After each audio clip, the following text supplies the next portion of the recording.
Dr. Farhad, you are in Germany, but what kind of, generally, what kind of surgery, if you can participate, just tell us who you are and what kind of spinal fusion do you usually perform in Germany?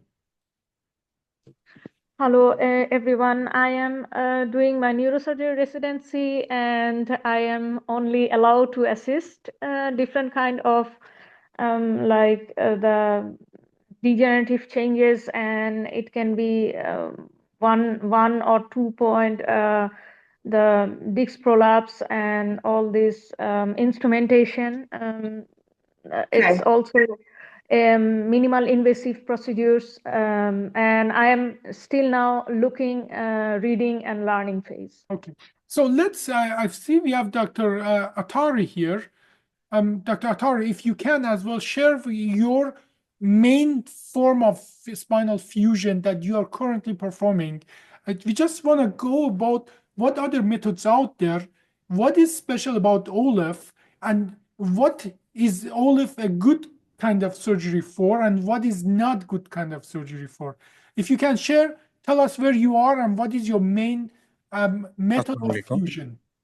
Assalamu alaikum. Hi, I am Dr. Natik from Pakistan. I am recently graduated new young neuroconsultant from Punjab Institute of Neurosciences, one of the biggest in the Asia for spine and neuro trauma and also elective surgeries. We are allowed to do and assist spine trauma surgeries and the elective surgeries where we do basically in our center we are doing more tumors than fixations, but at every list we will do 2 to 3 endoscopic and minimal invasive spine surgeries and TP fixations. So let's talk about let's obviously there is a method of treating the spine. It's called fusion, where we take the bad disc out, we put something inside of the disc base, and we stabilize the spine with screws above and below. And this slide is a very crude schematic of all the ways you can get to the spine. And today we are going to talk about the so-called oblique lateral posterior lumbar interbody fusion, but there are all the other methods of getting to the spine, including what we call posterior lumbar interbody fusion, transforaminal lumbar interbody fusion, anterior lumbar interbody fusion, oblique lateral interbody fusion anterior to psoas. This procedure is done with patient laying on their back, prone. It's supine.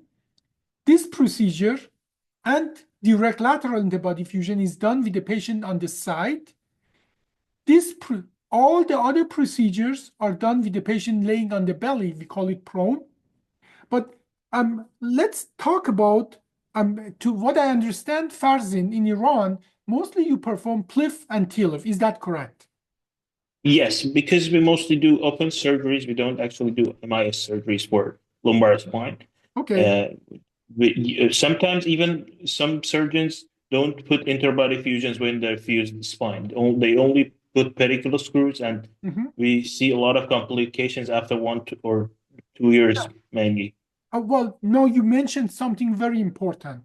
You said that literally what they do, they put screws in the back, but they don't take the bad disc out. They don't put a spacer inside of the disc base. Yeah. You said you see complication from that. Let's start just with that. Why is it important to put a interbody graft or cage or spacer inside of the vertebral body? Why do you think, all of you, let's go through all of you. Farzinjan, why do you think that's important? Yeah, I think because if you look at the biomechanics of the spine, you see like a 3-column spine, and the anterior column is not addressed when you don't put a interbody fusion. Yeah. Actually, I know that pedicular screws go to anterior to the body, but still the discus space is left behind, and usually that space doesn't fuse. But in the patients we don't put in the patients that they don't put interbody fusion, usually the fusion happens at the facets, not the anterior parts of the spine. So that's one of the main reasons that Many surgeons do interbody fusion is for better fusion, and some other complications are like the disc. When they some even when they even some of them when they remove the diseased disc, they don't put anything there, and that messes with the biomechanics there, I think. And usually they see the patients after 1 to 5 years, the disc space is narrowed, and that causes like many adult spinal deformities we face here. So, Dr. Attari, what you observe in your place in Pakistan, do you guys usually put an interbody graft? If not, to what percentages? And what do you think was the advantage of putting or not putting? Because there's an advantage of not putting interbody graft. The surgery becomes shorter. You don't Yes. have to deal with peri. Yes. In Pakistan, we usually put interbody fusion. We are doing at our centers, but in some rural centers which are not state of the art centers, they are just doing fixation and not doing the fusion. And what I think is the problem with the fixation and not doing the fusion. It is the adjacent segment syndrome, not only the disease, it's the syndrome like adjacent segments have been eroded and other deformities have been seen with only fixation when you don't do the fusion. So, and you're absolutely right on, both of you. Now, 80% of the weight or human biomechanical weight goes through the anterior segment where the disc is, and 20% goes through the posterior where the facets are. Practically, by putting an interbody graft, you are putting as well, creating a more stable construct in the front where the weight is passing through, and relying on posterior element alone. Certainly it has higher rate of failure, because then all of a sudden you're relying only on posterior element to carry entire weight. And there is something that we call macro motion, and that was something that you guys don't see anymore. Because believe it or not, when I was in residency, interbody graft was a rare thing. We only would do posterior instrumentation because that alone would take us a long time. The technology wasn't mature enough. And like, there's lots of cases that I would put I would do 5-level fusion. I would put only 2 cages and the instrument the rest just posteriorly, because if I was going to put a cage in every level, the surgery would be too long, too bloody, because all of you that you have done TLIF, you lose most of the blood when you're working on the facet, on the epidural veins, trying to open up the disc space. That is where you lose most of the blood. Now imagine you want to do it 5 times. You want to do a 5-level interbody fusion, and you can imagine. So there is an advantage. So doing posterolateral fusion is still one option. So never. That's exactly how we still do it here. 5-level Yeah. fusions with just 2 levels of interbody fusions, TLIF or PLIF. And that has its legitimacy, okay? But if you can, and if you don't lose half a liter blood per level for interbody work, that there is a legitimacy of better biomechanical, construct to do interbody graft. Now, let's talk about. We wanted to talk actually more about the indication for OLIF. Now, let's talk about all the indication for fusion. And then we can talk about which of them are more applicable to OLIF and which of them are not. Dr. Gilmartin, throw us few of the indication for fusion as general. Is the OLIF is corridor to the spine, but advanced degenerative disc disease is the major indication to this for spine fusion. I'm saying spine fusion. Stenosis. Let's just list them off. Stenosis. What else? So lumbar stenosis, degenerative disc disease, unstable spondylolisthesis. Okay. Instability. Stenosis, degenerative disc disease, spondylolisthesis, instability. What else? And to an extent, deformity like scoliosis, but then in the advanced hands, a recurrent disc herniation is also not an indication Okay, we have for, six. you know, We have going six so towards. far. So let Yes, me. how many do you want?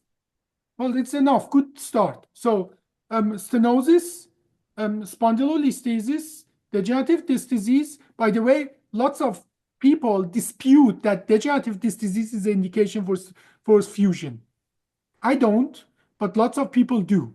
So we keep it in the list, but stenosis, degenerative disc disease, spondylolisthesis, instability, recurrent herniation, and deformity. Six.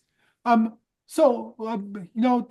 Farah, you want to tell us, number one, why a fusion would work with stenosis? Why would we even do fusion for stenosis? Because by definition, stenosis is a narrowing of that. You can just open it up, do it like a decompression, and you don't even need the fusion. In what situation do you think fusion is necessary for stenosis treatment? It is actually for the proper spine spacing. It means it reduce the abnormal vertebral motion, reduce the nerve compression, and that's how it reduces the pain. And actually, by fusion, we are confirming the restoration of the proper spine spacing. Yeah, that is so-called indirect decompression. Certainly, indirect decompression, what we call physiologic decompression, you can overcome it by literally put a spacer in, restore the height of the disc. Stenosis, by its name, by nature, is the narrowing of the spinal canal, neuroforamen, or lateral recess.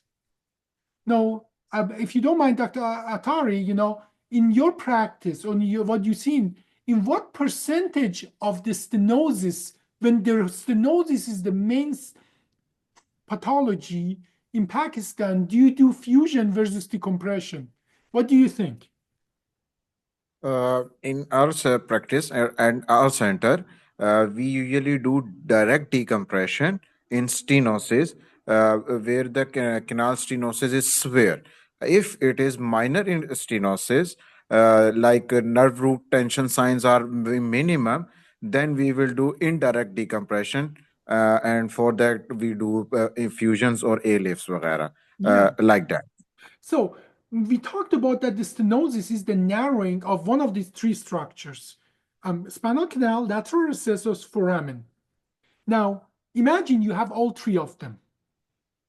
Now, Dr. Farabash, based on your anatomical knowledge, what is the proper way, or let's talk about first direct decompression. What is the way you overcome all of these three? Spinal canal, lateral recess, and foramen. How do you decompress that? What is the name of the procedure you do for that? Yes, we do open laminectomy and medial facetectomy. Excellent. You just mentioned that. By doing laminectomy, you improve the foraminal stenosis.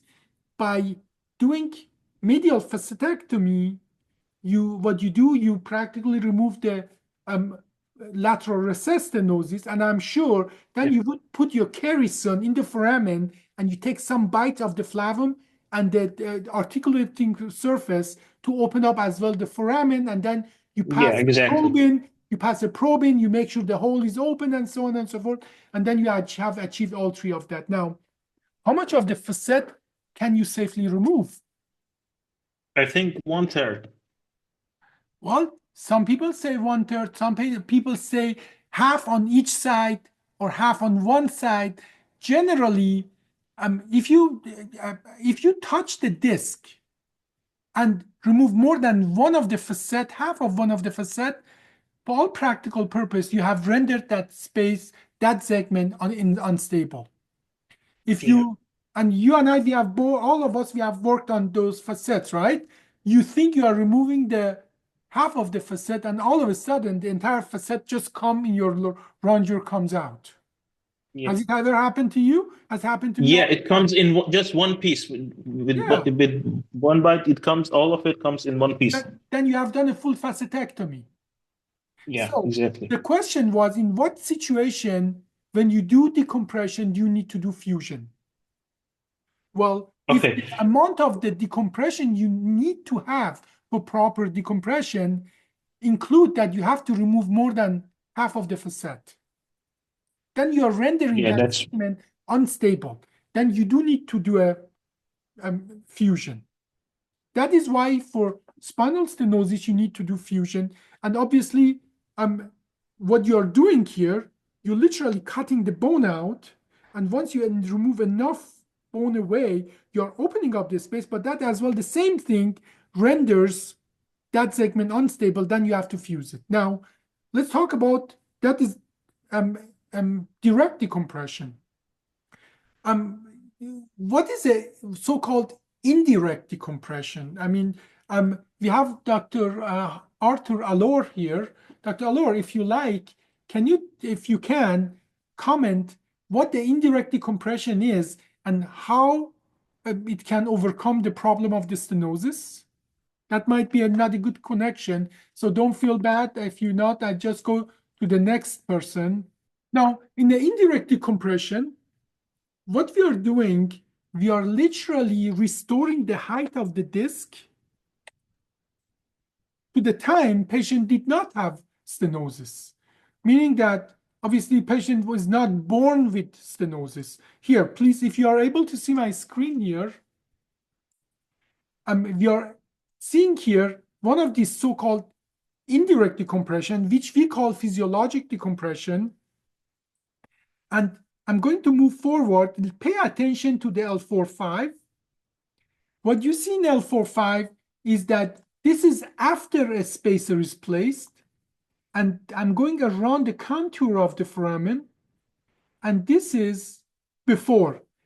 Or I'm not sure if it comes in your screen, comes it out that the size of the foramen and so lateral recess is significantly different between these two pictures. Does it come out? Yes, Yeah. yes, we are seeing it, and it is very beautiful to understand. Well, and the idea is here, and we have done those measurements. By the time you add 2.5 to 3 millimeter to the interdiscal space, you're adding the same amount to the interpedicular space. And the mathematics of it, it works the way because it's a R squared, right? The area.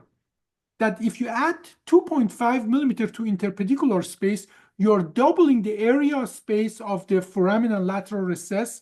And that, as a matter of fact, opens up this space to a point that all clinical radiculopathy, almost all is gone. As a matter of fact, that is one of the points that I was so surprised. Because when I start doing so-called indirect decompression, which we call now radiologic decompression, physiologic decompression, I would oversize it. By oversizing it, I mean, I would put cages like 13, 14, 15. When I was doing TLIF, I was putting cages 7, 8, 9, 10. And now when I went to OLIF, I was putting cages, humongous size of cages. And it took me 200 to 300 cases to understand. I don't have to. Now most of my cages are now 10, 11, 12. And that is enough in a collapsed disc, go from this to this and provide what we call so-called physiologic decompression. Now, let's start with this diagnosis of the stenosis. I can tell you based on my experience, who is a good candidate for OLIF versus not OLIF. Now, if you have soft tissue stenosis, in 95 to 98% of the cases, so-called physiologic or indirect decompression is enough, so OLIF is a good case for you. What does it entail? You always have to get a CAT scan to rule out that you don't have osteogenic stenosis. Because if you have true osteogenic stenosis, true facetogenic stenosis, and practically that piece of bone you're not going to remove with the indirect decompression, then OLIF or transcamin OLIF would become not the best option. So in this case, obviously, I have a CAT scan. I know it's all soft tissue, and literally this patient woke up and the leg pain was gone. And one of the hallmark of what I have seen in the last 14 years is that you perform the surgery, patient wake up, they have back pain, obviously, from surgery, but the leg pain is gone, claudication is gone.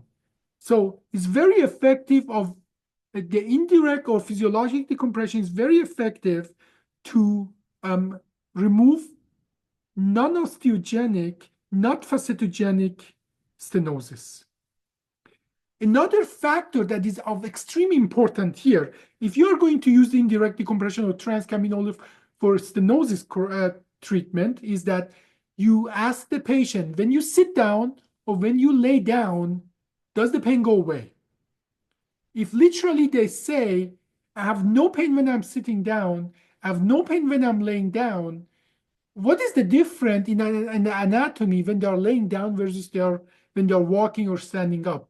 Is that there's more pressure on the disc is more collapsed, and that reduces the size of the lateral recess foramen and spinal canal, and that gives people symptoms. Now, if they lay down and the symptoms are gone, in my opinion, that's the best indicator that indirect decompression will work. So, talking about the indication for spinal stenosis and so-called indirect decompression with OLIF, stenosis that is not discogenic, facetogenic as well could be it could be a relative contraindication, but definitely if the patient by sitting down and laying down has no symptoms, those are really good candidate for fusion.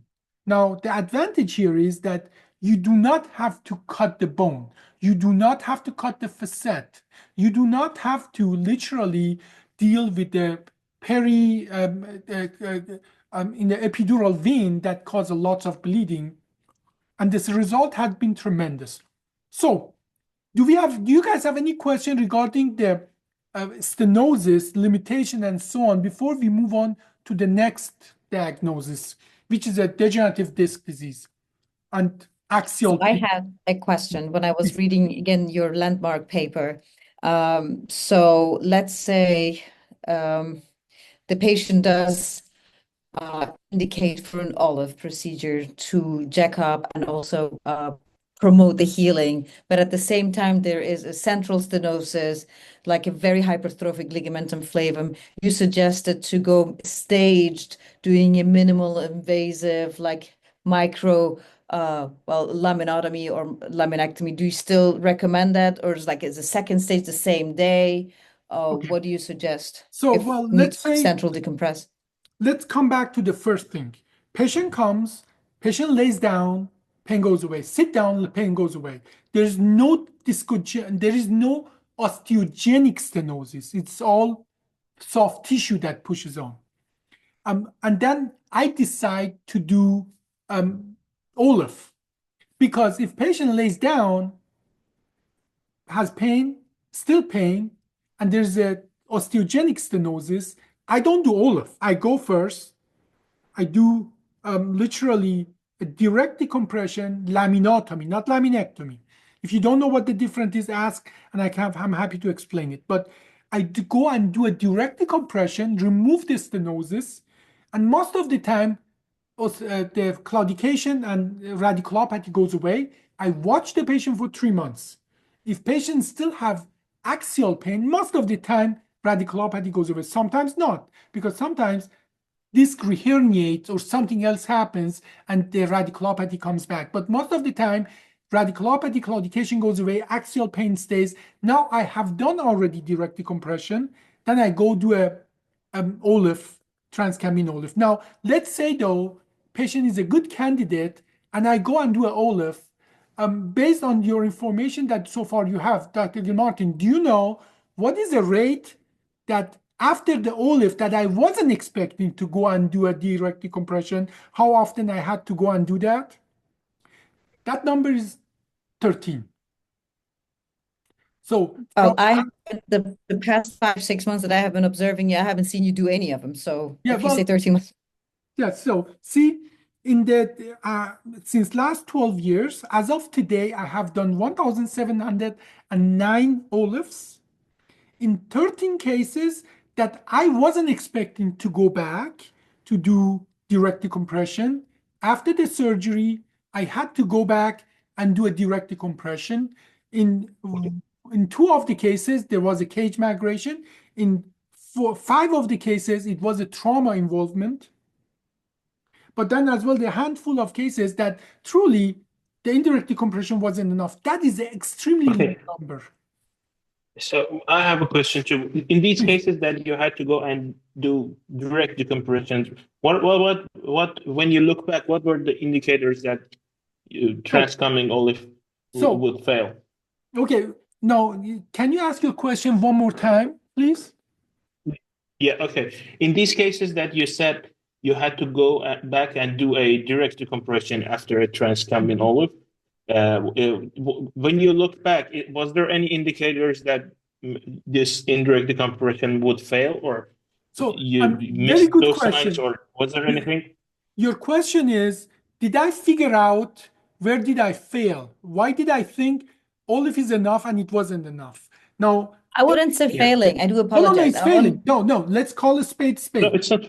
Indirect decompression failed. You need a direct decompression. Let me tell I you. thought that Dr. Farambach meant that is there any radiological indicator or a factor that you could beforehand see, like my OLIF? I understood that. I did understand that, but let's call it a spade. In 13 cases where I thought indirect decompression is enough, it failed. It wasn't enough. I failed to overcome the symptoms of the stenosis. And my answer to that is that, number one, there are lots of patients that I knew I'm going to fail, like osteogenic stenosis, instability, the facetogenic, and so on. I did a direct decompression. I planned for it. These are the one that I wasn't expecting, and I still failed. And two of them, the cage migrated. Two doesn't make statistic.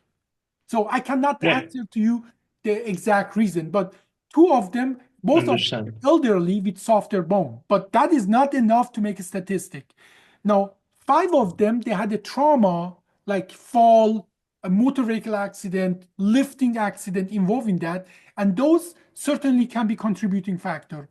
In that, the rest of them from 13, we talked about 7 already. In a handful of the people, the number 5, it's not good enough to make a statistic, come up with a comprehensive solution, understanding. Yeah. But I can tell you individually what they had, but it doesn't make statistic because that number is low. Now, this is 13 in 1,709 cases. So the number is not high enough for me to be able to answer that question.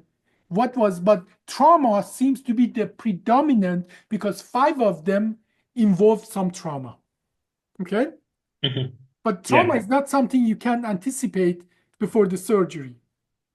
Now, there were lots of patients that they didn't go that route. They didn't go OLIF and then open. They went first to decompression and then to literally later on to OLIF procedure. There were a group of people as well, and I will talk about it when we talk about spondylolisthesis, because that seems to be specific to spondylolisthesis. I want to ask a question. Yes, please. It's Dr. Natik. I want to ask a question. Please, when we do direct decompression, then why we have to go again for indirect decompression? So, though in those cases that I thought I do it like a laminotomy, macrodiscectomy, foraminotomy, I do a direct decompression, I don't go automatically for indirect decompression and OLIF. In those cases, I wait. I wait for 3 months, and in 80 to 85% of the cases, radiculopathy and claudication goes away. But in some of them, in about, as a matter of fact, more than half, 55% or more, the axial pain is still there. And that takes us to the second indication for fusion, which is degenerative disc disease. Let's talk about degenerative disc disease. This is actually the question right side, right time, because that helps us to transition to second indication for any kind of fusion, which is degenerative disc disease. In academic places in the United States, most of surgeons do not believe and do not perform fusion for degenerative disc disease alone. In the private practice, probably 80% do perform that. I'd like to ask you, each of you, in your place of practice, we start with Dr. Sakerkar, Raj. Yes, Professor. So Yes. tell me, if, in your place, Yes. is fusion performed for degenerative disc disease? If yes, to what percentages, and what's your opinion on that? Let's go, all of us talk about that, because I really want to know that from all of you. Yes. So, Professor, I currently work in Sydney. I work in public sector as well as private sector, depending on the degenerative disc and the pathology, as well as the symptoms. If there is axial back pain, and young patients varying from like 30s to 40s, and young, physiologically young and athletic. In Sydney, they perform something lumbar disc replacement and try to prevent the fusion in young patients.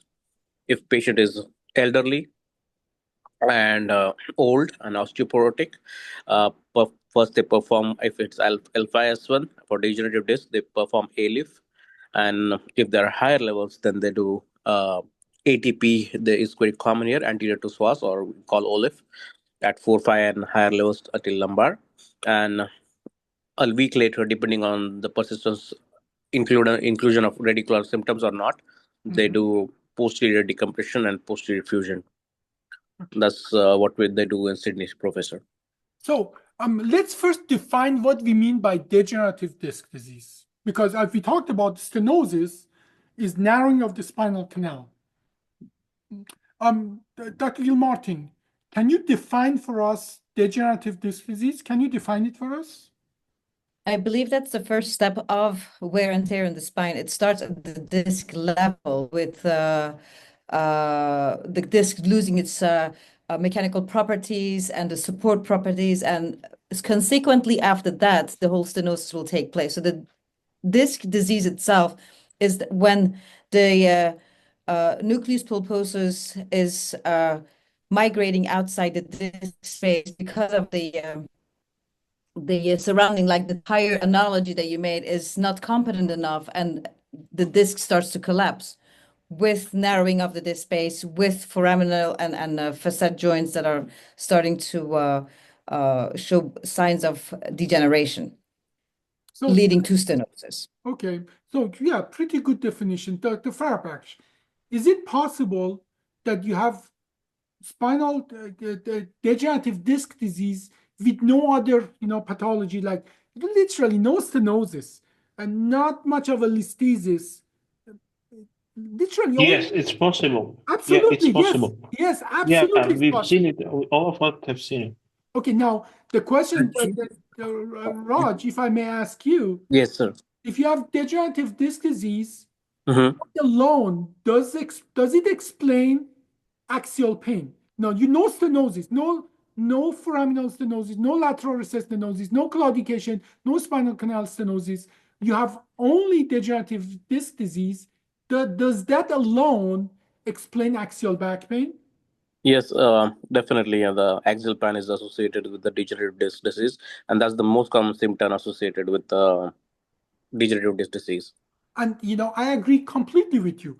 But in the United States, in lots of academic places, they literally say they don't believe in axial pain just based on degenerative diseases. Dr. Attari, in your place of practice, a patient like this, look at the foramen. No, it is a little narrow, but not much really. It's not super narrow. Look at that. And yes, do you believe, or do you practice, do you treat the degenerative disc disease by itself, which by definition is that the disc consistency is lost? You don't have the layering of the disc, you don't have the separation of the disc. How is your practice in that regard? In Pakistan, in our academic sessions, we used to tolerate that when disc become dehydrated, and the annular fibers got due to pressure, wear and tear appears, and then it called that degenerative. It is going to be a degenerative disc. First, it is the definition for us, and multiple things will be added on it, like other things like osteoporosis, like this process, which and plate erosions and other things. So Yeah. in Pakistan, in our center, which is the one of the biggest in Asia, we used to treat degenerative disc spine, and we believe in that axial pain could be due to degenerative disc, and we treat it. Just only degenerative disc we treat it with any spacer or graft or fusion. And I can just tell you, you're way ahead of us in most of us in the United States, and because you're absolutely right. I do believe in the United States there is these two camps. Some believe treat it, some don't believe don't treat it, and you seem that you are more on my side in Pakistan. Dr. Farha, I just know in Germany, and I have talked to lots of surgeons. Yes. Most of them, they treat the spondylolisthesis and other treatment, but I have talked to very few people in Germany who treat degenerative disc disease with fusion. Am I correct, or do you have an update for us? Yes, exactly. It is still now in the practice. So you see, in Germany, most of the surgeons are like our academic in the United States. They don't believe and they don't treat degenerative disc disease for fusion. Now, I can tell you, OLIF is perfect for treating degenerative disc disease, and I will come back to that. But before we do that, okay, Rami, you start. Degenerative disc disease, fusion or no fusion? You have been on both worlds, academic, private. Tell us your take. My take is that a lot of these conditions in the US are unfortunately insurance company driven. And a lot of surgeons, in my experience, whether in academia or in private practice, do believe in treatment of degenerative disc disease by fusion. And in fact, if you remember, Hamid, some of our faculty when we trained at University of Texas believed in that as well. But unfortunately, because of the insurance companies' restrictions, if you will, we're unable to do these fusions as much as we would like to in areas of isolated degenerative disc disease, without an underlying either instability or stenosis or other type of pathology. Now, that being said, I do favor fusion myself. And I have done it in the past. Of course, when insurance is not involved, when we have either third-party payers or what have you, and it's feasible, then I will favor that option to my patients that are, that strictly have degenerative disease. So, and I agree with you, Remy. I know that the insurance plays a big role in our decision-making process, and I'm completely on your side that, and I will come back to that. Second indication for transcambin OLIF is degenerative disc disease, and it works beautifully for that, and I come back to that. But I still want to hear from Dr. Kausar about your practice of fusion for degenerative disc disease. Do you believe in it? Don't you believe in it? And in your location of practice, please. I mean, we are not going to be offended if you say you don't believe in it. That's why we are talking. We want to learn from each other. Do you perform that for degenerative disc disease fusion? Yes, yes, I do. Actually, I work in Edinburgh, Okay. In Scotland. So our practice is a bit towards non-fusion side, but I do we do posterolateral fixation in spondies, but when it is like the foramen is very narrow and the disc space is very narrowed, then we go for fusion, interbody fusion, and we mainly do a T-leaf and P-leaf. Sometimes we do X-leaf, but we actually I have not done A-leaf in after being a consultant here in Edinburgh. Excellent.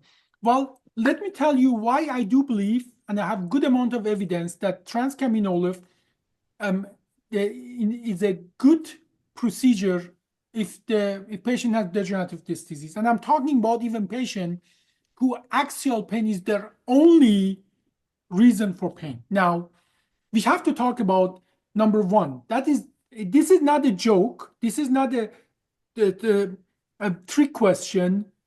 Do you believe that degenerative disc disease can cause axial pain? Yes or no? It can. Yes, I think it's yes. But not everybody's answered that yes. You talk. I know, but I believe that it can be yes. Yes. Now, see, my answer to that is a very sound yes. Raj, I'm sure you know, if you're in academic, you will see some very high level, spine surgeon who don't believe that the axial pain, that degenerative disc disease by itself can cause axial pain. Now, I believe there are three mechanisms of the degenerative disc disease produce axial pain. Number one, you remember we talked about that 80% of the weight is in the front part, 20% is on the back part. So what happens if the front part is not doing its job? Then the back part has to carry more weight. There's good amount of evidence, papers. When that happens and that number goes from 20% to even 35%, it stretches the capsule of the facet in the back. And we all understand facet and the capsule of any joint is extremely sensitive. This is a known fact. This is number one. Number two, just the fact of degenerative disc disease and literally bone hitting the bone cause constantly inflammation. If you doubt that, just look at some of the CAT scan and you see, or MRI, where you see the edges of the bone are getting thicker. In the T2, I'm trying to find one. In the T2, you see that there is higher hyperintensity at the border of the bone where the disc is gone. You see hyperintensity, meaning there's inflammation there. And all of that, I'm trying to find one here in the MRI, but now here, I guess you see that the edge of the bone here, you see it's a little whiter. We know the inflammation leads to its own cascade of neuromodulatory kind of cascade that cause pain. That's what pain is. And then the third, this is more hypothesis, the so-called vertebrobasilar nerve, like a nerve that is inside of the bone, and some people try to burn it. So I very strongly believe that degenerative disc disease does cause axial pain, and this is based on unphysiological force on the disc, on the facet, and if you restore that pain goes away. And I have 1,700 cases that statistically have proven to us that improvement in axial pain does happen. As a matter of fact, Dr. Gilmartin is now working on our 1,000 patient, because we have obviously more than 1,000 patients, but we want to have 1,000 patients with follow-up. We are running that study. Dr. Gilmartin, when are you expecting for us to be able to publish that paper? Just a very gross timeline. What do you think? Dr. Abbasi, you're putting me on the spot. We have actually now acquired 2 more medical students that are going to help us with this giant of a work of 1,000 patients. If you want to put a deadline on it, I hope we can do it within a year for sure. But already we have seen with the 300 first patients that there is a significant decrease of ODI after 1 year follow-up already. So here we are going to now obviously. We have enough patients, hopefully in about a year, the median number of the when medical studies are published, the median number of the patients in those studies are 25 to 30. We published already 300 patient paper, And we are going to publish now 1,000 patient paper and show that statistically proven that this procedure works for degenerative disc disease. Okay, so from those 6, we cover 2, stenosis and degenerative disc disease. Now let's go to the third one, spondylolisthesis. Now, spondylolisthesis is something that you have to be more careful with. You need more skills, more experience to be able to treat spondylolisthesis with OLIF, with transcameron OLIF. The indication for spondylolisthesis is based on your level of experience, meaning we teach the transcameron OLIF in a process we call soft transition. Soft transition, it comes in 7 steps. The level 1 is L1 to L5, no spondylolisthesis, not 5S1, no scoliosis. Once you have done 10 to 20 cases, then we go to grade 1 spondylolisthesis and L5S1. Level 2 is literally L5S1 and grade 1 mild, very mild spondylolisthesis. Level 3 is grade 2 spondylolisthesis in non-L5S1. And level 4, where Dr. Gasco shows this tremendous data, unbelievable, like grade 3 spondylolisthesis, how he very effectively goes. And the beautiful part of that when Dr. Gasco does it is that he does a grade 3 spondylolisthesis L5S1 and send the patient home same day. So based on available data, I can tell you, you can very clearly do transcameron OLIF for spondylolisthesis but that have to be at par with your experience, definitely not what you start with, and it does work. Now we are talking about the fourth one, instability. Now, there are 2 kinds of instability, acute instability and chronic instability. Dr. Kausar, I'm sure you treat a lot of traumas. Yes. Your place, correct? Yes, a lot of trauma. And when somebody comes with acute trauma, acute instability, and with neurological deficit versus no neurological deficit, does it change anything in your algorithm, how you treat them? Slightly, yes. So if there is no neurological deficit, and even if the canal is a bit stenosed, we do MIS. And if there is neurological deficit, then of course we go for open, do decompression, and we don't take any chance. But of course, if there is no neurological deficit, but we can see the canal is occupied with big bone fragment, we go for open decompression and fixation. And you see, you beautifully summarized my take from last 15 years. So now, obviously, there are 2 kinds of instability, acute and chronic. And acute comes with neurological deficit or without neurological deficit. If there is an acute neurological deficit, that means something very acutely, severely pushing on neural structure. That is a contraindication to transcameron OLIF. If there is acute neurological deficit, you have to go, whatever is pushing on that nerve, you have to take it out. You have to decompress it directly. You have to cut the bone. You have to open up. You have to take the fragment out.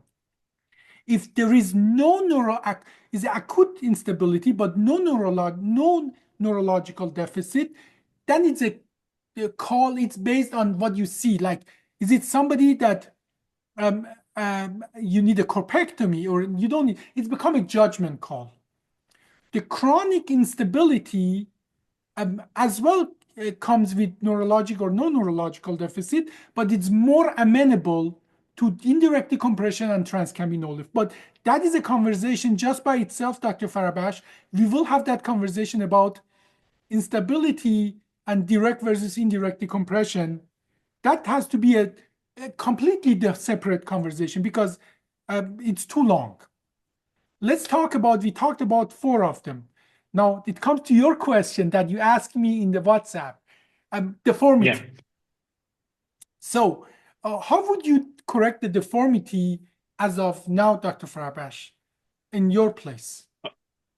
Okay, so right now we're facing a lot of adult spinal deformities. What we do is that because we usually approach the patients from posterior and with open approaches, it's based on the significance of the deformity. But for very significant deformities, we sometimes do three-column osteotomies and long segment fusions. This is the practice usually we reserve it for patients who have gone under surgery before and now developed deformities. But sometimes instead of doing a one-level three-column osteotomy, we do two to three-level interbody fusions to restore the lordosis. We don't do OLLIF here, so it's usually only TILF. So what now the question with the deformity is obviously how do you bring to realign the spine as much as possible in both sagittal and coronal plane? That is the question.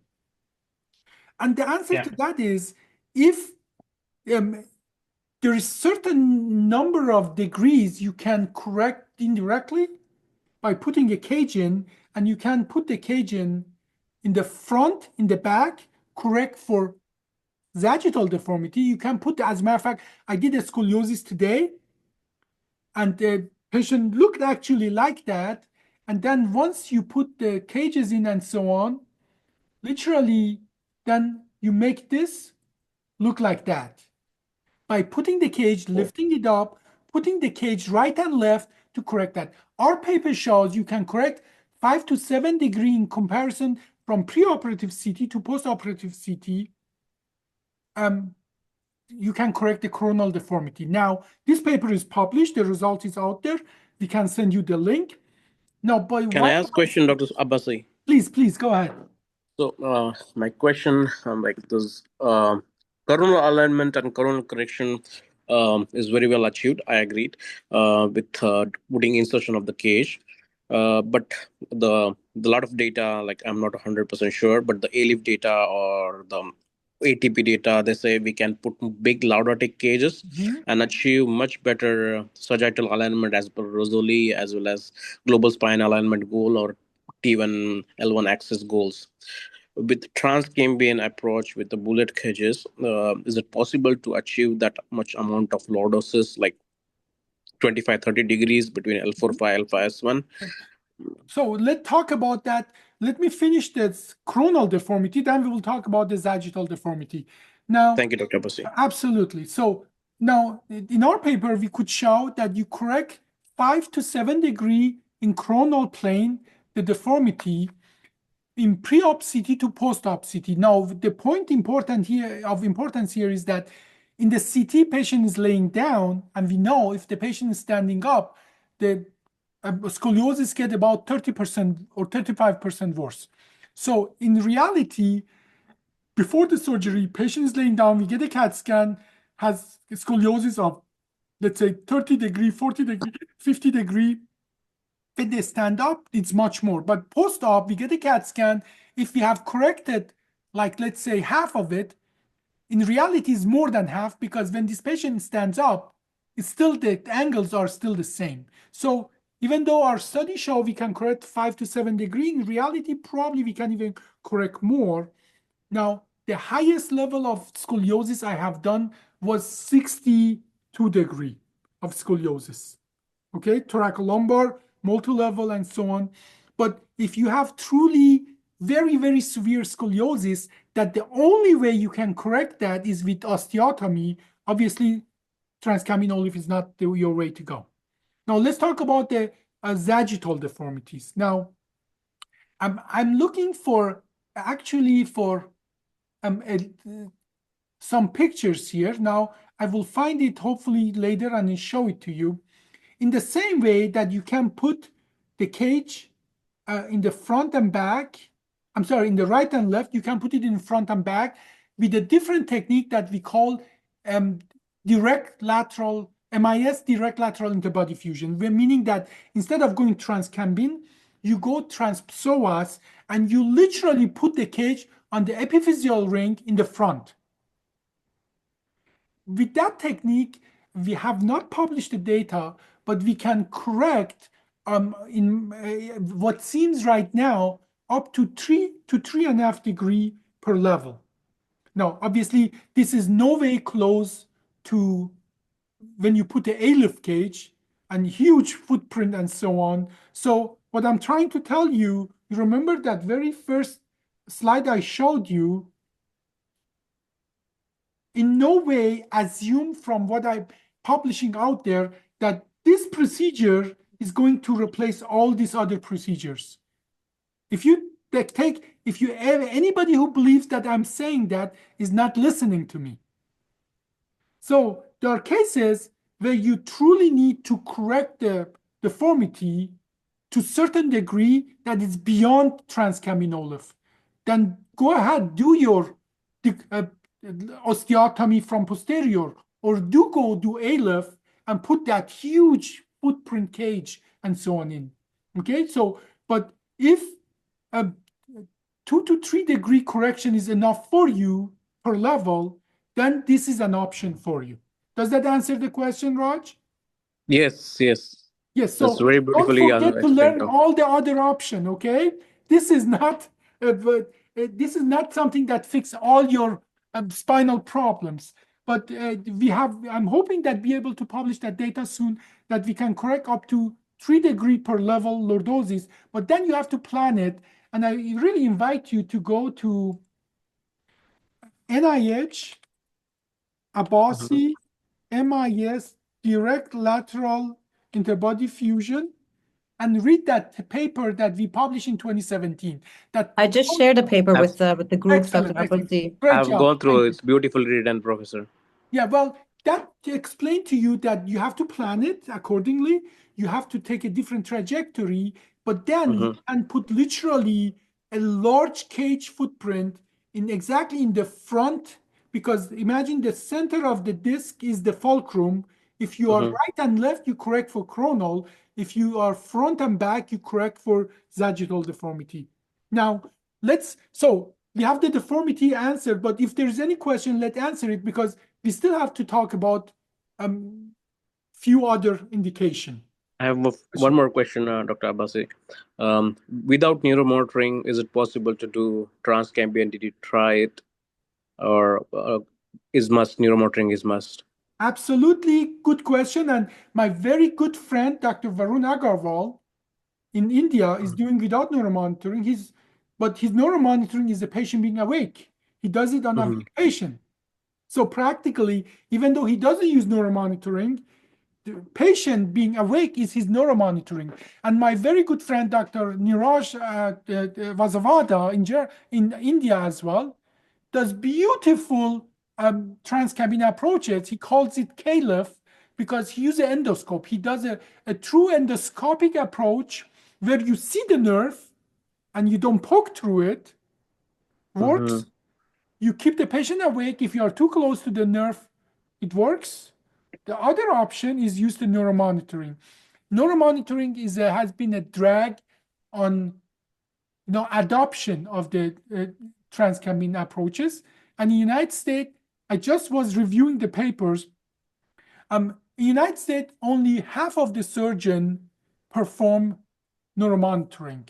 What is that percentage in Iran, Dr. Farabakhsh? Okay, so it's becoming more mainstream here, but usually it's only available in Tehran, the capital. In capital, everybody uses it. Okay. But in other cities, no one uses it. Okay, so half and half, I would say, maybe, right? Yeah.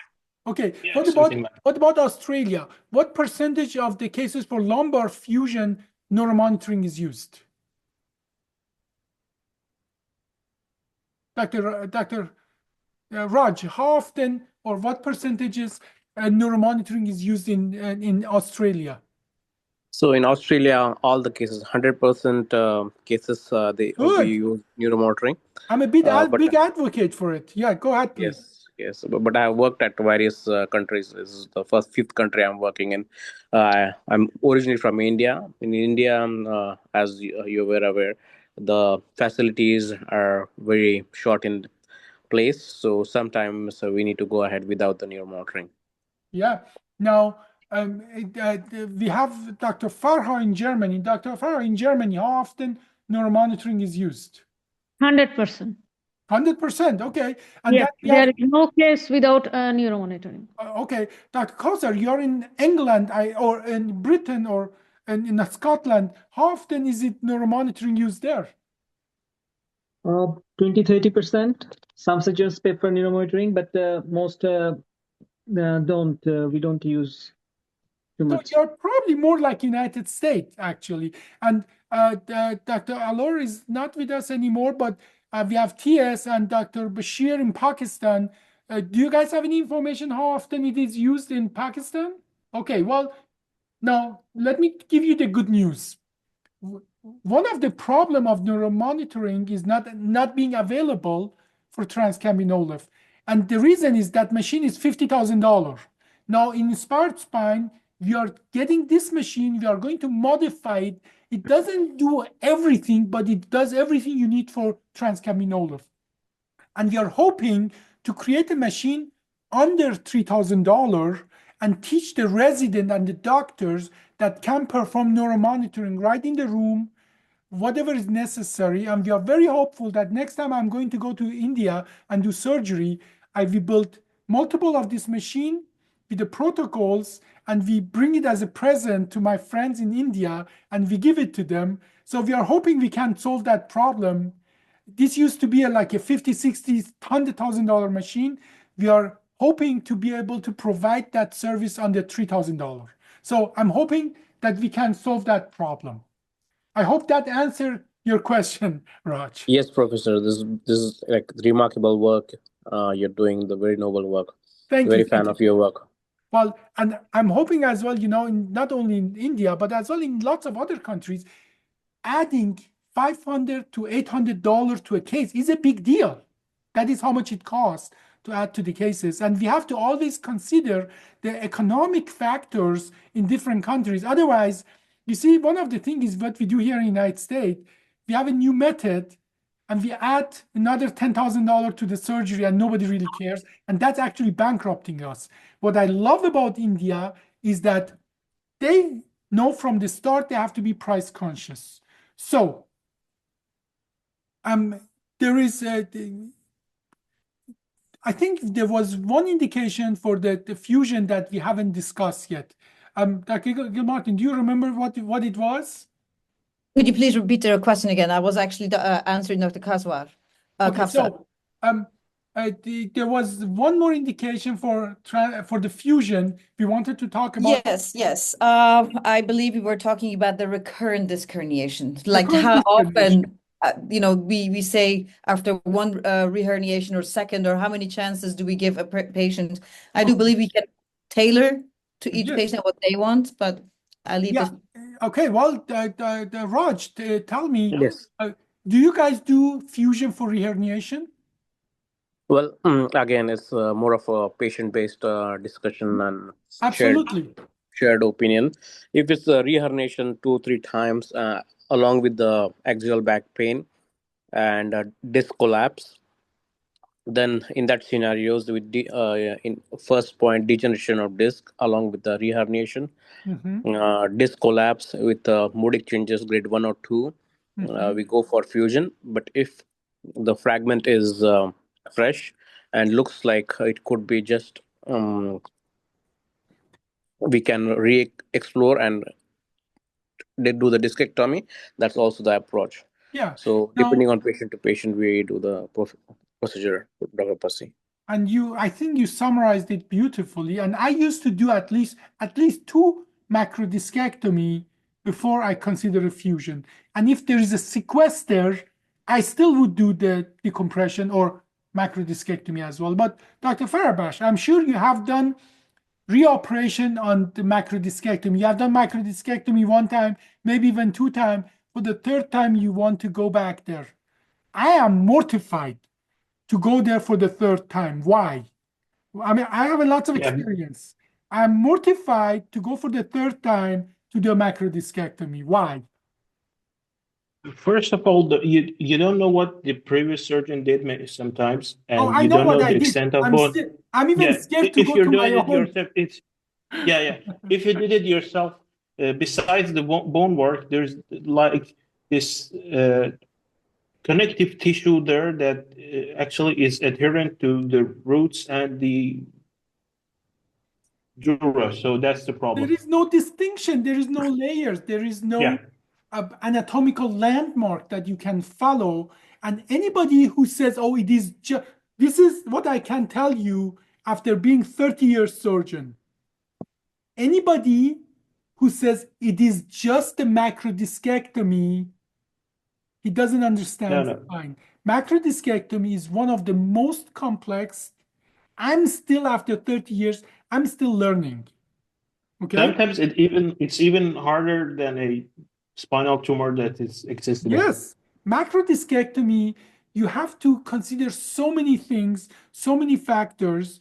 And if you go there for the third time and everything is just a big scar, you have no layers, you have no anatomical landmark. I'm not going there for the third time for sure. I used to do two macrodiscectomy because my fusion used to be so massive, so risky. But now that I can do literally today, I did a 3-level fusion and it took us 1 hour, and patient will be discharged either tonight or tomorrow. Because we have reduced the risk associated with fusion, if the situation right, if I'm even willing to go for the second reherniation, I'm willing to consider fusion if the situation is accordingly. But right, you are absolutely right. If second time is just a sequester, I'm still going to do macrodiscectomy. So it is a good option. You have to consider patient-specific situation. What I can tell you following. If the leg pain and radiculopathy is the main symptoms, I do everything I can to do decompression without fusion. If the axial pain is the main symptoms, decompression alone usually is not enough in my patient population to address their symptoms. So fusion becomes an option. So if patient has reherniation and it's still only leg pain, I do whatever I can do, maybe a different path, maybe endoscopic, maybe go from even other side to try to take the sequester out. But patient has reherniation, yes, patient has some leg pain, but most of the pain is now axial. Then I'm more liberal to do transcambient fusion, and it works beautifully. Can I ask? Oh, I'm sorry. If I may ask a question as well, because it has become so going through the different schools of, there is also a school of neurosurgery and orthopedic surgeon, fusion versus non-fusion, and also saying, actually, I hear often enough, I don't operate on back pain, only leg pain. But then again, the most criticism, and please correct me if I'm wrong, I don't want to say anything that is, so from what I understand is the critique towards against fusion is mainly the avoiding adjacent segment degeneration. And I believe that is the main reason. Now, last time I was hearing these big people of, the school of version lavage and everything like adjacent segment, they still don't have a solution for it. And I think they talk about soft tissue damage by the classical approach. So is it because we can afford to go even younger population with fusion just because we don't do the classical soft tissue damage and we avoid the typical adjacent segment disease? Are you familiar with the word Holy Grail? Do you know what that means, Nedajan? Yes, that's what I'm thinking. Yeah. Adjacent segment disease is a holy grail of spine. What can we do to reduce the chance? What does it provoke it? If you answer that question, you deserve a Nobel Prize. So, but we have enough data now to show, my gut feeling says, what we do, we don't like, let me show you a picture here. When you do a regular surgery, this is a patient of mine. Are you able to see this picture?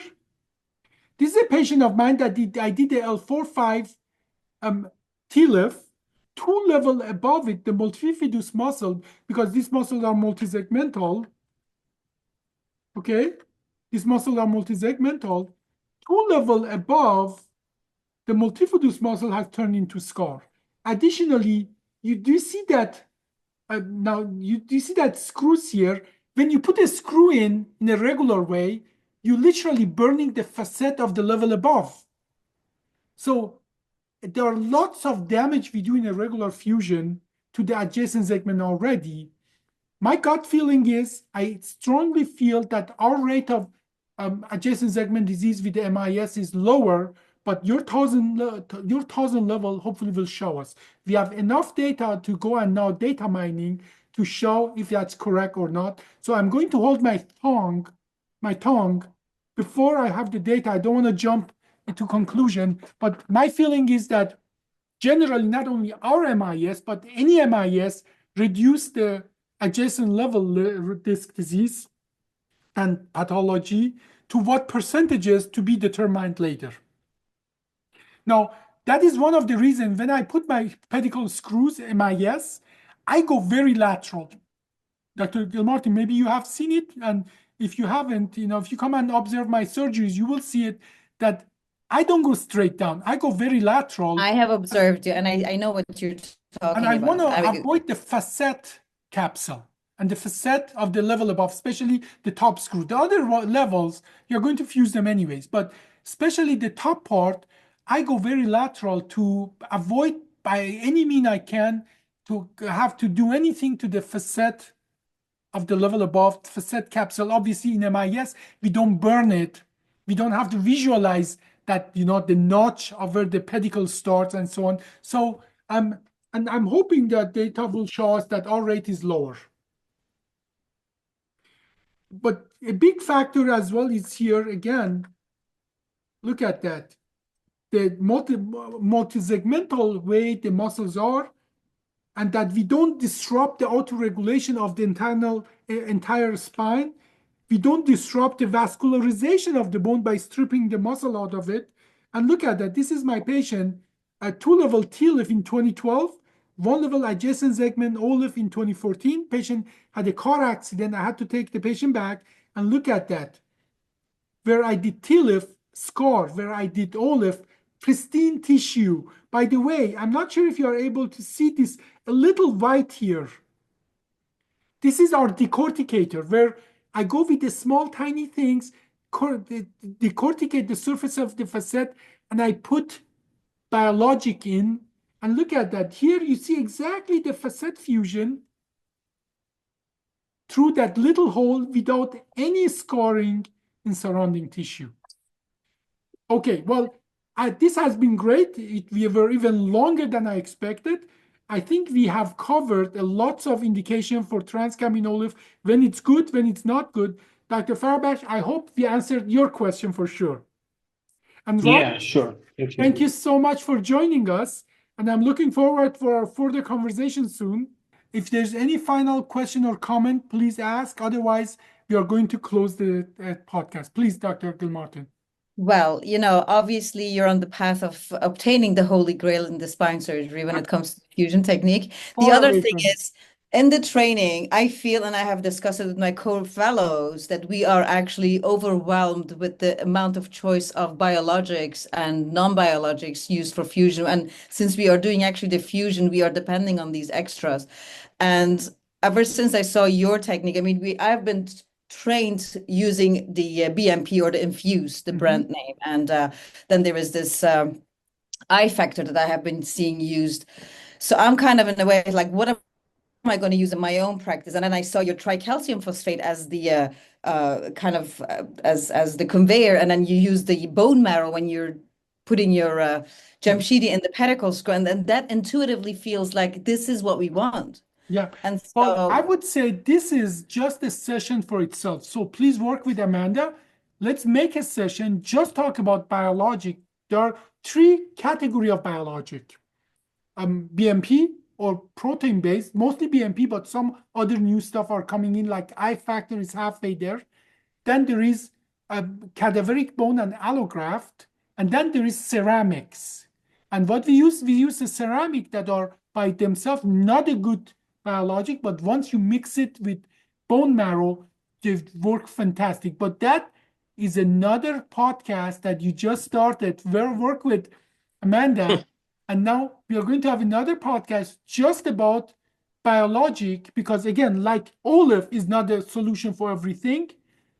You might using some biologic that work better for No, not a contraindication, Dr. Abbasi. Yesterday, I was in clinic with your other colleague, Dr. Kim, and patient radiographically perfect indication for an OLIF. But when I looked at her, and that is what in training, you have to get the experience in the operating room. And then, so the patient had what Dr. Kim said it as a abdominal apron. Her abdomen, her belly was hanging over her knees. You couldn't even see her knees. So I said, yes, Dr. Kim, this is a good indication for OLIF. He says, are you sure? Yeah, he says, I have done thousands of these and I'm going to hit the aorta with this abdominal truncal mass. Yeah. Well, so this may be not a contraindication. Yeah. Well, there's a lot we haven't covered today, but I hope it's a good start. I want to thank all of you.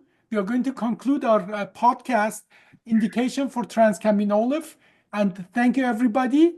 And have a good night. Thank you. Thank you, everyone. Thank you.